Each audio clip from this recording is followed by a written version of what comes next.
Fitnah ini fitnah yang menimpa umat Islam pada masa sekarang ini dalam hal apa? Ini hampir semua sektor. Fitnah yang namanya fitnah politik, kemudian juga fitnah sosial, apalagi sosial media, kemudian juga fitnah pemikiran keagamaan, kemudian juga fitnah akhlak, kerusakan akhlak. Ini sekarang memang di mana-mana itu serba fitnah. Maka di sini pada masa-masa seperti sekarang, agar kita ini selamat, keluarga kita juga selamat, maka kita harus kembali kepada Allah. Tentu termasuk ibadah, tadi kan beribadah. Termasuk ibadah ini juga kajian keagamaan. Itu juga ibadah. Karena masa-masa kacau sekarang ini, kajian keagamaan seperti ini juga termasuk ibadah. Nah, dari berbagai sektor fitnah yang ada pada masa sekarang ini, misalnya kita berbicara tentang fitnah moral, fitnah akhlak. Sekarang ini memang di mana-mana di dunia, termasuk di negeri kita, fitnahnya luar biasa. Contoh, dalam sebuah hadis riwayat Imam Abu Dawud dari Anas bin Malik radhiyallahu anhu, Rasulullah shallallahu alaihi wasallam bersabda, "Idza amilat ummati khamsan fa alaihimud damar." Apabila umatku melakukan 5 perkara, maka kehancuran akan melanda mereka. Kalau 5 perkara ini terjadi, kehancuran melanda umatku. Apa saja 5 perkara ini? Yang pertama, idza dhahara fihim at-tala'un. Apabila telah muncul di antara mereka saling laknat melaknat, saling mendoakan keburukan. Saling mendoakan keburukan. Awalnya saling membenci, lalu saling memaki-maki, lalu saling sesat menyesatkan, lalu saling mendoakan keburukan. Ini tala'un. Dan ini memang merajalela. Perpecahan umat Islam ini merajalela. Dan perpecahannya ini macam-macam. Ada perpecahan itu yang memang dibikin 5 tahunan. Perpecahan. Ini perpecahan karena politik. Ini seperti sekarang ini ya. Cuma sekarang alhamdulillah masyarakat sudah agak adem ayem, enggak seperti 5 tahun atau 10 tahun yang lalu sampai bentrok itu. Sekarang ini sudah adem ayem. Tapi fitnah juga. Mengapa? Ya karena perpecahan. Jadi kadang-kadang perpecahan ini karena perbedaan politik, dan ini tiap 5 tahun sekali. Dan kita hindari seperti itu. Kita nggak perlu ikut-ikutan ya, dukung-mendukung A, B, C, biarin. Kalau mau milih, pilih yang baik aja. Yang nggak baik jangan dipilih. Kalau misalnya nggak ada yang cocok, nggak dipilih nggak apa-apa juga. Wong nggak milih itu juga pilihan. Mengapa? Karena ini juga bagian dari fitnah. Toh saudara walaupun milih siapa, mungkin yang dipilih gak kenal juga dengan saudara. Dan kalaupun jadi, saudara pemilihnya juga tidak akan dicari. Coba kemarin ya, yang pileg, yang saudara pilih, ada nggak ngubungi saudara di Masjid Al-Ikhwan? Kan nggak ada itu. Itu yang terpilih, apalagi yang nggak terpilih. Mungkin sodakohnya ditarik lagi itu yang nggak terpilih.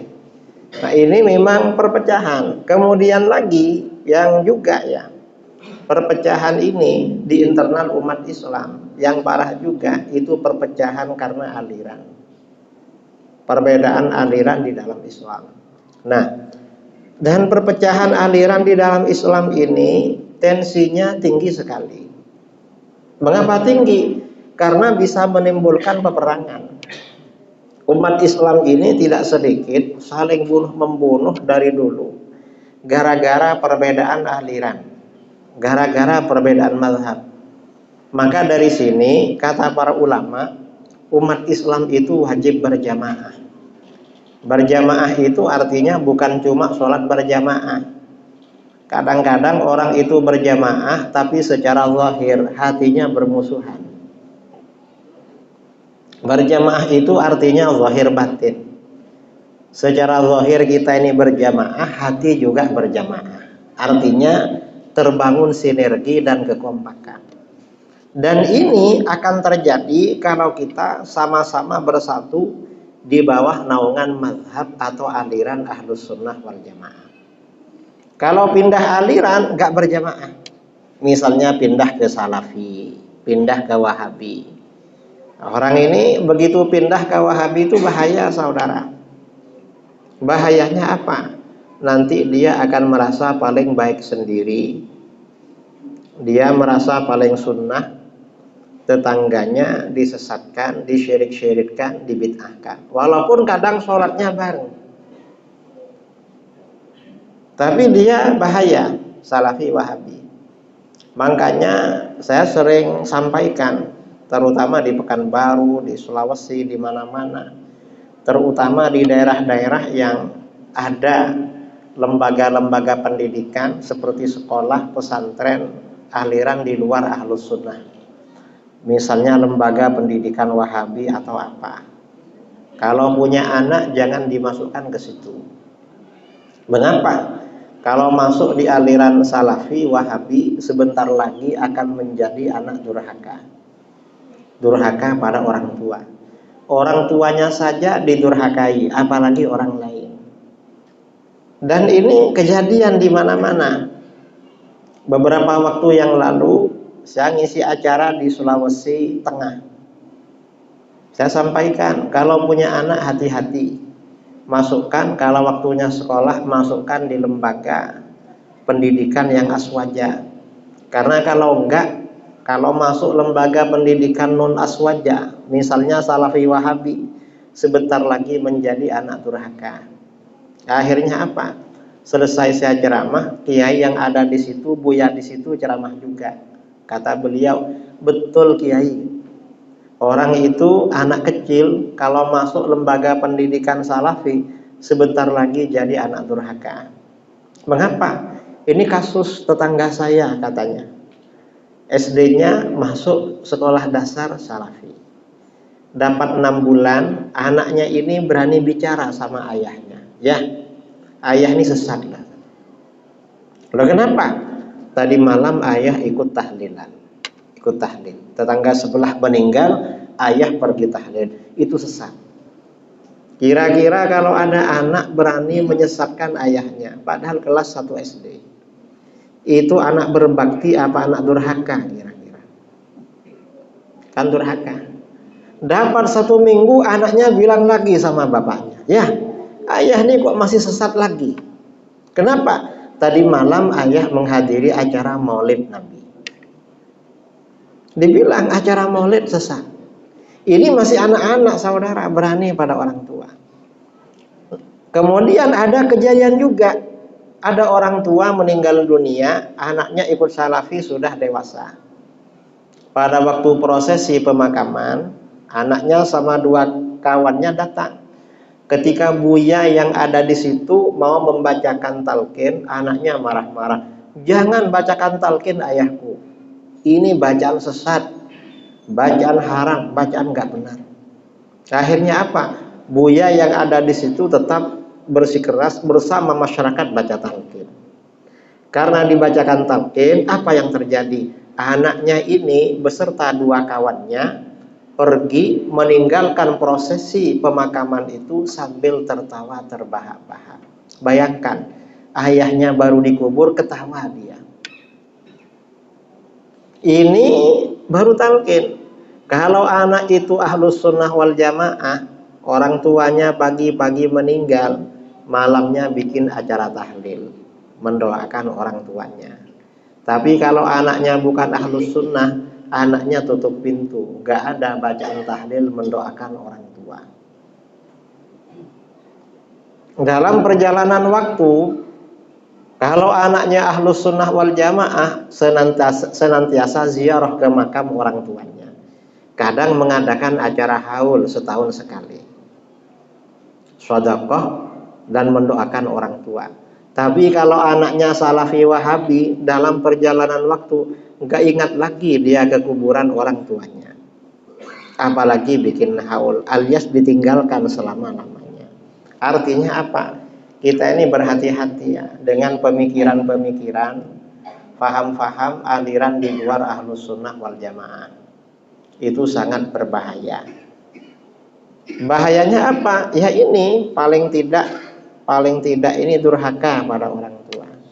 Karenanya kalau punya anak tanya sama Buya, ini dimondokkan di mana? Di Pekanbaru ini banyak pondok-pondok ahlus sunnah. Pondoknya Ustadz Zulhenri Rais, pondok Babus Salam, pondok Nurul Azhar, dan pondok-pondok yang lain. Memang orang itu punya anak ya harus dididik, harus dijaga sholatnya, harus belajar ibadah segala macam. Orang tua itu gak cukup ngasih makan. Cuman orang tua sekarang ini kadang-kadang lebih memikirkan urusan dunia anaknya daripada urusan agama. Padahal agama lebih penting. Mengapa begitu? Kalau punya anak bangun kesiangan gak sholat subuh kadang gak marah. Tapi anaknya kesiangan terlambat sekolah SD, orang tuanya marah kadang. Padahal ibadah ini lebih penting daripada sekolah umum. Ini yang pertama. Artinya apa? Kita ini agar tidak terjadi yang pertama, saling laknat melaknat, saling memaki-maki, anak-anak kita ini diajarkan pendidikan yang benar. Artinya apa? Pendidikan Islam ahlus sunnah wal jamaah. Hati-hati memasukkan anak. Ini yang pertama. Yang kedua, yang juga menyebabkan kehancuran umat Islam. Ini tanda-tanda. Walabisu al-harir. Mereka umatku yang laki-laki sudah memakai pakaian sutra, baju sutra. Artinya kaum laki-laki memakai pakaian yang bukan pakaiannya. Sutra itu kan mestinya pakaiannya cewek, pakaiannya perempuan. Kalau laki-laki yang memakai, ini berarti sudah terjadi ketimpangan sosial. Sudah gak benar.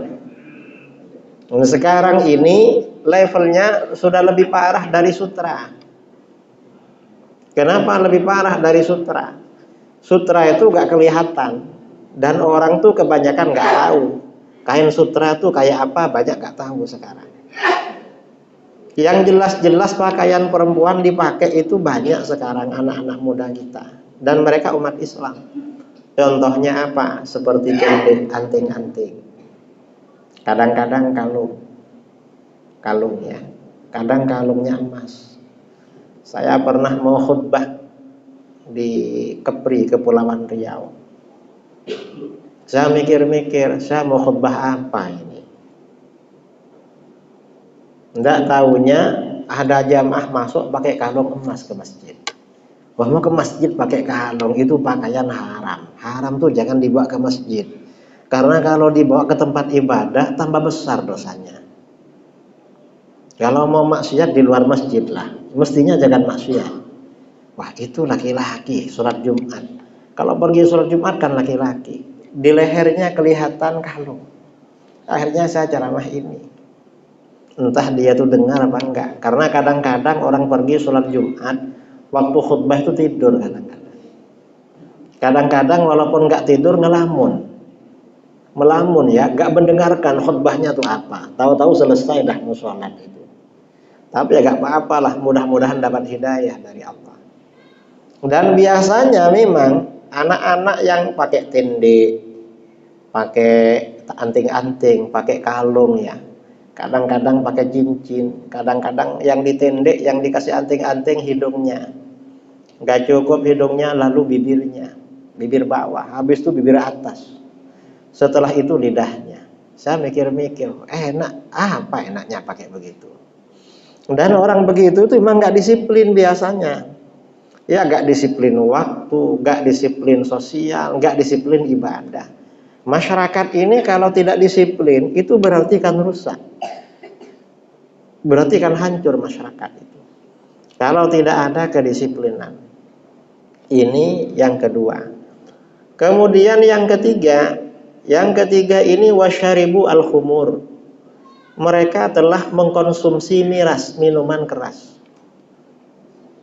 Minuman keras ini di masyarakat kita, terutama masyarakat Melayu, masyarakat Sumatera. Ini luar biasa. Ya sebenarnya bukan cuma di Melayu, sampai ke Jawa, ke Indonesia Timur juga luar biasa. Mengapa? Karena peredaran miras. Khamr itu sekarang sudah agak berbentuk miras. Ada yang berbentuk sabu-sabu, ya, ada yang bentuk pil, berbentuk apa, macam-macam kan sekarang. Dan ini hasil testimoni ada mantan Kapolda Sumbar yang ditangkap ketika dimutasi ke Jawa Timur.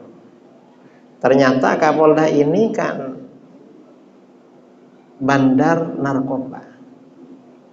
Dan katanya peredaran narkoba itu ya melalui orang-orang yang ada di Polres. Kata Pak Kapolda, kira-kira kalau narkoba ini melalui Polres, kira-kira aman pada aman kira-kira. Kan aman berarti. Mengapa? Yang tukang nangkep yang menyebarkan. Padahal kita ini sudah ada BNN, Badan Narkotika Nasional. Ya mungkin kalau polisi ini punya BNN, Badan Narkotika Nasional, tapi menyebarkan. Badan ini artinya untuk nangkep atau untuk mengedarkan itu. Kan bingung. Saya bulan kemarin di Medan bicara soal narkoba. Ini informasi dari kawan-kawan, katanya hampir tiap daerah, misalnya tiap desa, itu ada bandar-bandar narkoba itu. Dan ini memang bisnis menggiurkan narkoba. Karena 1 kilo itu bisa 1 miliar. Wong yang membawa aja, kurir yang tukang ngantar, itu 65 juta kan tertangkap kemarin. Itu narkoba. Dan ini sumber kerusakan, narkoba ini. Sumber kerusakan. Dan yang terlibat juga ini ya orang-orang yang mestinya melindungi, tapi kan justru artinya apa, yang mengatasi, yang menangkap, tapi kan terlibat di negeri kita ini. Jadi memang benar-benar parah ini ya, yang khamr ini. Dan anak-anak muda itu memang sudah hampir mayoritas yang kena narkoba. Hampir mayoritas di sebagian daerah, mungkin sebagian daerah atau di negeri kita. Karena memang pengedarannya kan sembunyi-sembunyi. Dan narkoba ini merusak. Merusak apa? Ya merusak terhadap keluarga, merusak terhadap masyarakat. Ya pokoknya merusaklah narkoba. Walaupun keuntungannya besar secara ekonomi bagi pelakunya, tapi kerusakannya luar biasa. Karena pecandu narkoba itu gak bisa diatur, gak disiplin biasanya, sembarangan orangnya. Dan berbahaya, sangat berbahaya, wataknya keras. Ini yang ketiga, yang narkoba ini. Dan di masyarakat Melayu luar biasa juga. Kemudian yang keempat termasuk tanda-tanda kerusakan, wattakhadhu al-qainat. Umat Islam telah menciptakan penyanyi-penyanyi perempuan. Kalau ini sudah lama, sudah biasa ya, apalagi pilkada itu calon-calon ngundang artis, biasanya yang nyanyi perempuan. Dan di masyarakat Melayu ini, kalau ada hajatan pernikahan kadang ngundang Kalau orang sini bilangnya keyboard. Kalau Sumatera bagian timur bilangnya organ tunggal, karaoke. Dan yang nyanyi perempuan. Nah, semakin malam biasanya semakin tidak sopan pakaiannya. Dan nanti semakin malam penjual narkoba, penjual minuman keras ikut datang ke situ. Sebagian pakaian anting-anting gabung di situ. Na'udzubillah min dzalik. Ini penyanyi-penyanyi perempuan. Dan penyanyi perempuan ini ya kadang-kadang salah kaprah juga. Mengapa? Umat Islam ini kadang-kadang bikin yang Islami, tapi tetap keliru. Kenapa? Ada sebagian pondok-pondok pesantren, santrinya yang perempuan dijadikan penyanyi. Memang lagunya sholawat. Cuma penontonnya laki dan perempuan, kan nggak boleh itu. Karena kalau yang namanya laki-laki nonton penyanyi perempuan, walaupun yang dibaca sholawat, kira-kira yang masuk ke hatinya itu yang nyanyi apa sholawatnya? Ini memang salah kaprah. Kadang-kadang acara maulid yang baca itu perempuan. Kadang-kadang koriknya perempuan juga itu. Memang salah kaprah sekarang itu. Ini yang keempat. Kemudian yang kelima, waktafar rijalu bir rijal wan nisa bin nisa. Laki-laki merasa cukup sesama laki-laki. Perempuan merasa cukup sesama perempuan. Ini yang disebut dengan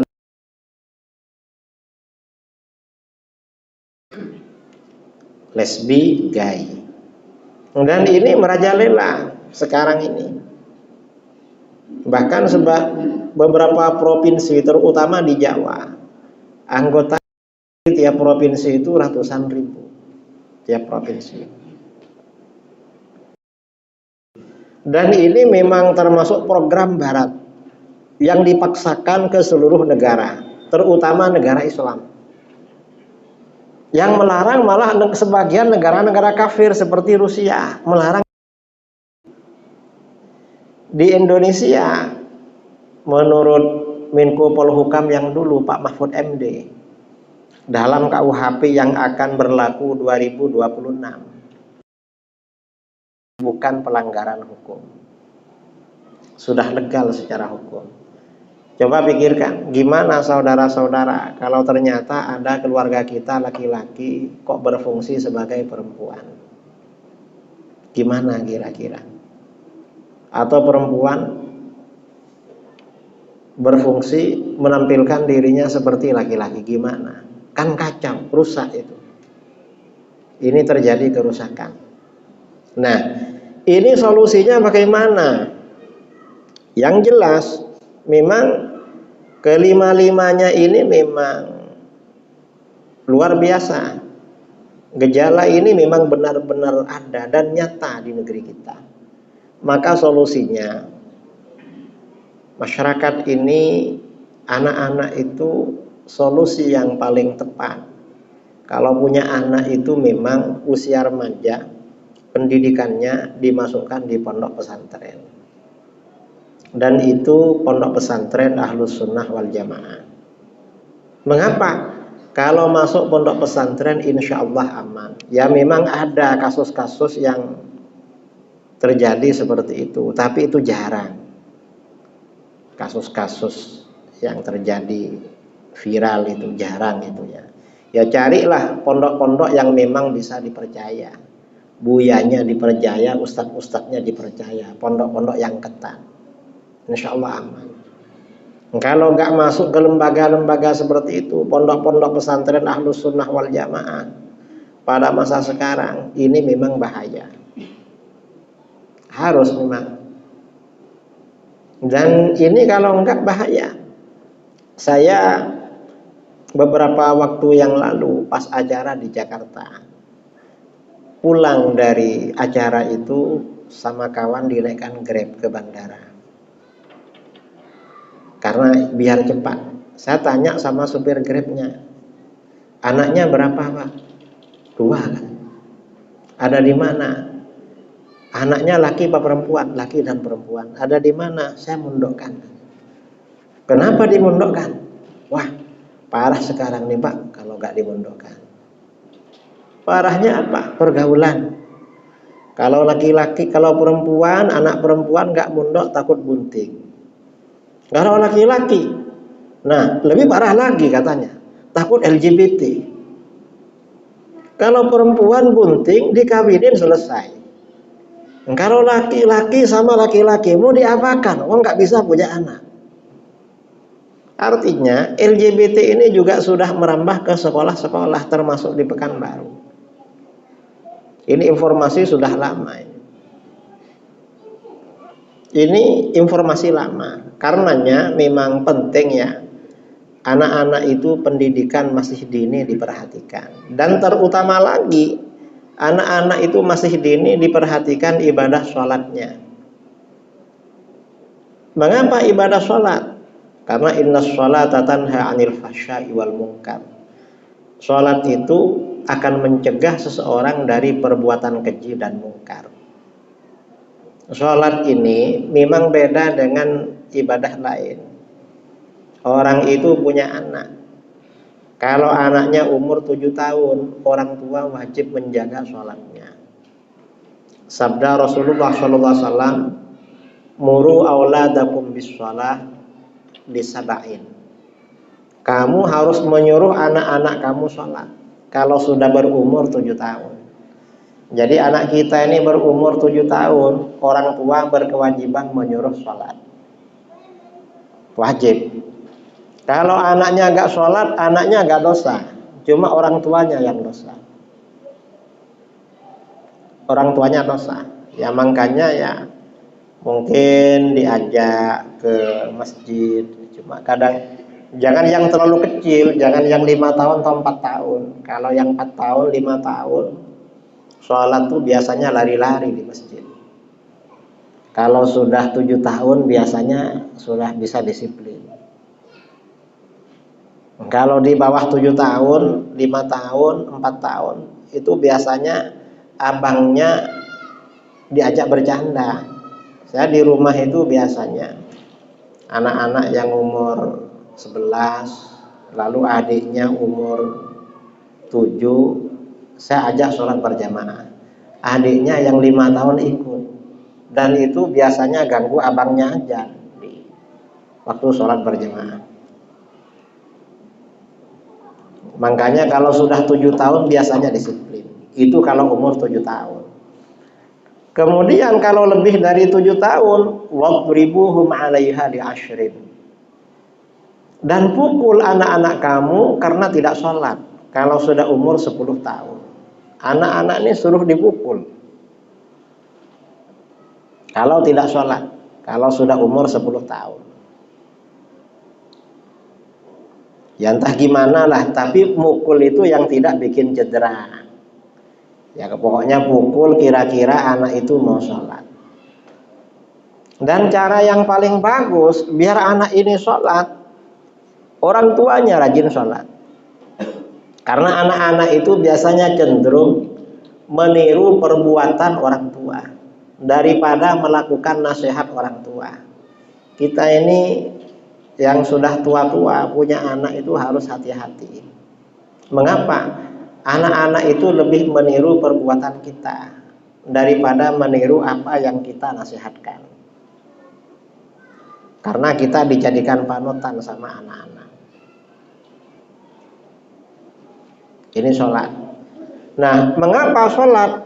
Karena sholat ini ya, selain pendidikan tadi, orang itu kalau sholatnya istiqomah, ada jaminan dari Allah di dalam Al-Quran, insya Allah akan menjadi pengendali bagi dirinya, menjadi pengekang bagi dirinya untuk meninggalkan perbuatan keji dan mungkar, nggak akan melakukan hal-hal yang negatif itu. Itu anak-anak yang rajin sholat. Karenanya sholat anak-anak kita ini harus dijaga ketat, diperhatikan itu. Kemudian lagi ya pendidikan dan lingkungan. Mengapa pendidikan dan lingkungan? Karena lingkungan ini sangat berpengaruh terhadap masyarakat. Jadi kata ulama salaf ya, ada ulama salaf berkata, annasu bi zamanihim asbahu minhum bi abaihim. Masyarakat manusia itu atau orang lebih dipengaruhi oleh situasinya daripada dipengaruhi oleh orang tuanya. Orang tuanya rajin ibadah, ibunya pakai jilbab, ayahnya rajin ke masjid. Tapi anaknya hidup di tengah lingkungan kawan-kawannya di lembaga pendidikan yang gak peduli ibadah, yang suka kemungkaran. Maka bagaimana? Anaknya akan terpengaruh dengan mereka. Karena diajak-ajak sama kawannya. Itu pengaruh. Makanya memang kita ini punya anak perlu menciptakan lingkungan yang baik di rumah. Gimana? Di rumah itu walaupun ada TV, ada wifi, itu harus dijaga apa yang dilihat oleh mereka. Syukur-syukur kalau itu memang tidak ada di rumah. Tapi zaman sekarang mana yang di rumah gak ada TV-nya itu. Memang TV-nya gak ada karena TV-nya sudah ada di HP sekarang dan lebih canggih yang di HP daripada di TV. Tontonannya lebih aktual. Kadang seperti itu. Ini untuk menjaga anak agar anak ini tetap bagus. Memang lingkungannya dijaga, pergaulannya. Dan ini gimana? Ya memang masuk pondok pesantren.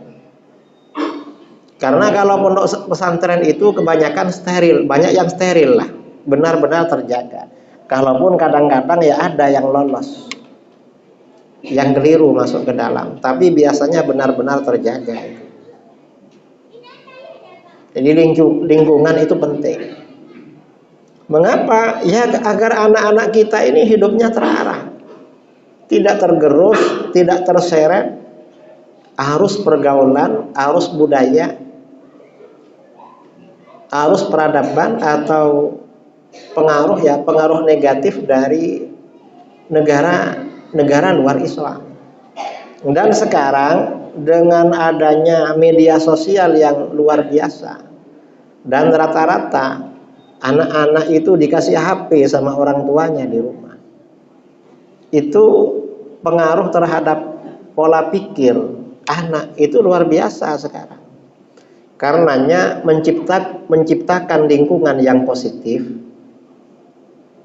atau lingkungan pergaulan anak-anak yang positif seperti pesantren itu diperlukan pada masa sekarang, sangat dibutuhkan agar anak-anak kita ini rajin sholat.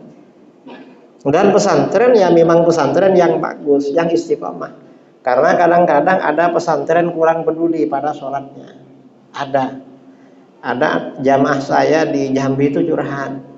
Anak saya waktu mondok di sana, pulang dari pondok, begitu azan langsung sholat.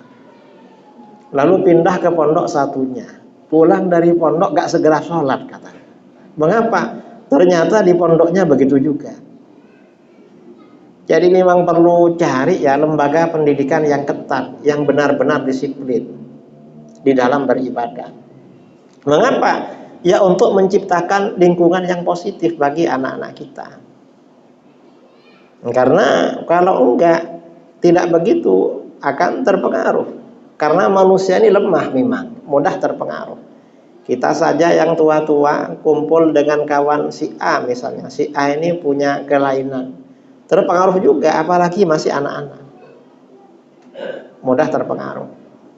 Ini saudara-saudara, memang pentingnya kita menjaga lingkungan anak-anak kita. Nah, ini 5 hal ini ya yang disampaikan di dalam hadis tadi. Hal yang nomor 5 yang dibicarakan sesama jenis. Laki-laki sesama laki-laki, perempuan sesama perempuan. Dalam hadis ini kenapa tidak menyebutkan penyimpangan lain jenis, hubungan perzinahan? Mengapa? Karena kalau ini marak berarti perzinahan lebih parah. Orang itu biasanya ya, ini dalam kenyataan memang Anak laki-laki kalau sudah sering melakukan dengan lawan jenis, lama-lama bosan, nanti cari sensasi dengan sejenis. Itu kalau yang dilakukan tidak halal. Karena bosan aja.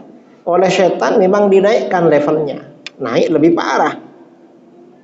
Maksudnya, ini terjadi dan ini memang betul sekarang ini. Karenanya memang menjaga anak-anak kita itu luar biasa. Di dalam Al-Quran Allah berfirman, "Qu anfusakum wa ahlikum naro." Lindungi diri kamu dan keluarga kamu, lindungi dari api neraka. Melindungi anak dan keluarga, melindungi diri dan keluarga dari api neraka. Itu caranya bagaimana? Di dalam kitab-kitab tafsir, "Allimuhum wa adibuhum." Yang dimaksud lindungi anak-anak kamu, lindungi diri kamu dan keluarga kamu dari api neraka. Di dalam kitab-kitab tafsir, ay'allimuhum, ajari mereka ilmu agama. Karena orang kalau punya ilmu agama punya panduan dalam hidupnya. Yang kedua, adibuhum, ajari mereka adab, ajari mereka etika, ajari mereka akhlak. Akhlak ini juga penting saudara zaman sekarang. Karena zaman sekarang ini akhlak memang sangat merosot, gak seperti dulu. Mengapa sangat merosot? Ya seperti terputusnya silaturahmi. Ponaan gak peduli dengan pamannya, abang gak peduli dengan adiknya, dan lain sebagainya. Ini memang sekarang ini benar-benar masa-masa krisis ya, krisis akhlak, krisis sosial, krisis keilmuan di dalam agama. Dan di masyarakat kita ini, bahwa ilmu agama masih krisis, ini memang betul. Kenapa krisis? Hasil survei Institut Ilmu Al-Quran Jakarta tahun 2023, umat Islam Indonesia yang buta aksara Al-Quran itu 72% lebih yang nggak bisa baca Quran, 72% lebih. Berarti memang kebanyakan masyarakat kita ini nggak bisa baca Quran. Ya memang anak-anak ketika masih kecil di seluruh pelosok di negeri kita masuk TPQ. Cuma lulus TPQ kan nggak ngaji lagi, akhirnya hilang. Orang saya ini buka pondok di Jambi, kemudian ini lagi bangun pondok di Pelalawan. Kemudian kawan-kawan yang punya pondok di mana-mana berbincang-bincang. Anak-anak lulus SD yang masuk pondok itu rata-rata gak bisa baca Quran. Baca Quran gak bisa. Kalau baca Quran gak bisa, berarti kan gak bisa sholat. Alias walaupun sholat, sholatnya tidak sah. Padahal baca Al-Quran ini kan paling dasar. Artinya umat Islam ini benar-benar krisis memang. Memang di Indonesia ini mayoritas muslim, tetapi mayoritas muslimnya nggak bisa baca Quran. Itu secara keilmuan. Kemudian secara spiritual, secara ibadah, ini hasil survei dari terbaru 2024. Hasil survei masyarakat Indonesia, umat Islam Indonesia yang sholat 5 waktu itu 38, sekian persen. 38, sekian. Berarti yang 61, sekian persen itu tidak sholat, mayoritas tidak sholat. Nah, hasil survei yang beneran juga, mayoritas muslim Indonesia sholat setahun 2 kali.